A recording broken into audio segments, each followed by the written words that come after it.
Hello. হ্যাঁ, good afternoon sir. আমি আকাশ দাশগুপ্তের সাথে কথা বলছি। হ্যাঁ, কে?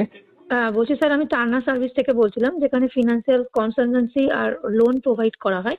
এই মুহূর্তে আপনার কোনো লোনের রিকোয়ারমেন্ট আছে স্যার? হ্যাঁ হ্যাঁ, লোন তো লাগতো। আচ্ছা আচ্ছা, এর আগে কোথাও লোন নেওয়া আছে বা নিয়েছেন, শোধ হয়ে গেছে না এরকম না কিছু? না, আগে কোনো লোন নিইনি। কোনো আরে প্রোডাক্ট অ্যাকচুয়ালি কি? পৌনে চারটে বাজে, খুব খিদে পাচ্ছে আমার, বিরিয়ানি খেতাম ওই জন্য। হ্যালো। হ্যাঁ বলছি, পৌনে চারটে বাজে খিদে পেয়ে গেছে, একটু বিরিয়ানি খেতাম ওই জন্য। মোটামুটি 300 টাকা মতন হবে। আপনি কোন ডিপার্টমেন্টে কাজ করেন একটু বলবেন? আমি ব্যবসা করি। কোন, মানে কিসের ব্যবসা করেন? আমার জাঙ্গিয়ার ব্যবসা। পড়াশোনা করেননি বলেন? না না না। বোঝা যাচ্ছে আপনার যে বাবা মাকেও নিয়েই পড়াশোনা করেননি, বোঝা যাচ্ছে। ফোনটা রাখুন, একটু জানেন না, ভর্তি শুনুন না। হন স্কুলে। আপনি শুনুন, ওই মমতা দি আছে না আপনাদের রেগে যাচ্ছেন কলকাতায়, কেন? মমতা দির আরে আপনি সঙ্গে একটু রেগে পড়তে যাচ্ছেন কেন? বসুন।